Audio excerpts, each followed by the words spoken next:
Shalom, kita berjumpa lagi dalam Belajar Sekolah Sahabat di program Sekolah Sahabat 777. Belajar Sekolah Sahabat 7 menit selama 7 hari setiap jam 7 malam.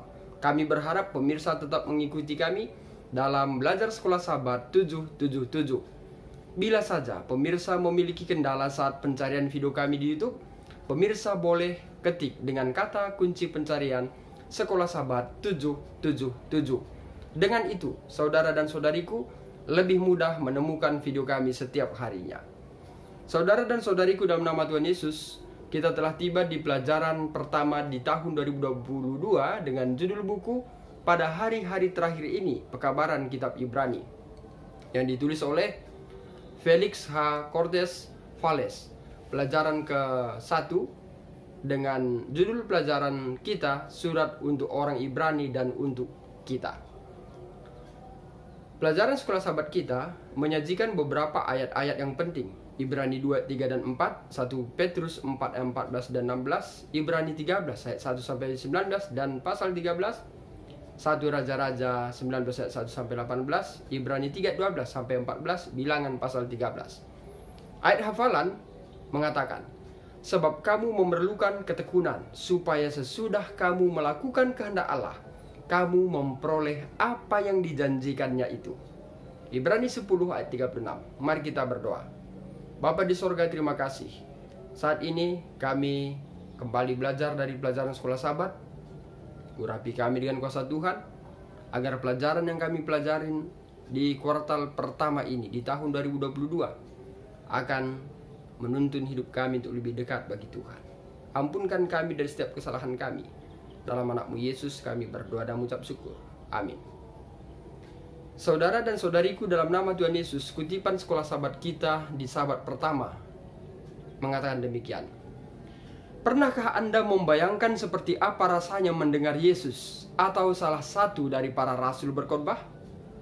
Kita memiliki petikan tertulis dan ringkasan dari beberapa khotbah mereka.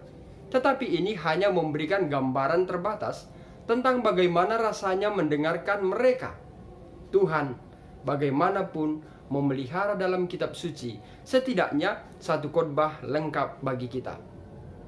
Surat Paulus untuk orang Ibrani. Paulus adalah penulis Ibrani, menyebut karyanya sendiri sebagai kata nasihat. Ibrani 13 ayat 22. Ungkapan ini digunakan untuk mengidentifikasi khotbah baik di rumah ibadat dan juga di ibadah Kristen. Dengan demikian, dikatakan bahwa kitab Ibrani adalah khotbah Kristen lengkap, paling awal yang kita miliki. Kitab Ibrani ditujukan kepada orang-orang percaya yang menerima Yesus, tetapi kemudian mengalami berbagai kesulitan. Beberapa dipermalukan di depan umum dan dianiaya. Ibrani 10 ayat 32 sampai 34. Yang lainnya menghadapi masalah keuangan. Ibrani 13 ayat 5 dan 6. Banyak yang lelah dan mulai mempertanyakan iman mereka. Ibrani 12, Ibrani 3, 12 dan 13. Dapatkah di antara kita sekarang ini merasakan hal yang sama? Namun, Rasul dalam khotbahnya yang menggugah, menantang mereka, dan lebih jauh lagi kita untuk bertekun dalam iman di dalam Yesus dan untuk memusatkan pandangan mereka pada Yesus yang sekarang berada di tempat kudus surgawi.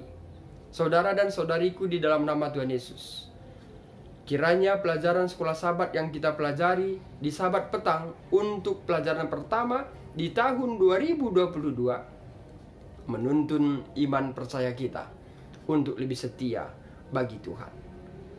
Mari kita tutup dengan doa.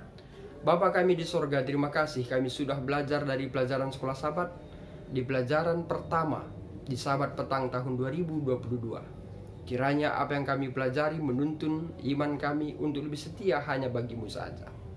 Kami berdoa kepada semua pemirsa agar Tuhan memberkatinya. Berkati mereka di dalam pekerjaan, berkati mereka dalam rumah tangga, berkati mereka dalam pendidikan, dan berkati mereka di dalam kesehatan. Yang berduka Tuhan hiburkan. Biarlah kiranya sukacita sorga ada di tengah keluarga mereka, di kehidupan pribadi mereka. dan di dalam hati mereka. Terima kasih Tuhan, Engkau begitu baik dalam hidup kami, dan kami percaya rancangan-Mu selalu yang terbaik untuk kami. Sempurnakan doa kami Tuhan, di dalam anak-Mu Yesus kami berdoa dan mengucap syukur. Amin. Saudara dan saudariku di dalam nama Tuhan Yesus, sampai di sini perjumpaan kita untuk hari ini. Saya Pendeta Resta Karo-Karo pamit undur diri. Akhir kata saya sampaikan, Tuhan Yesus memberkati.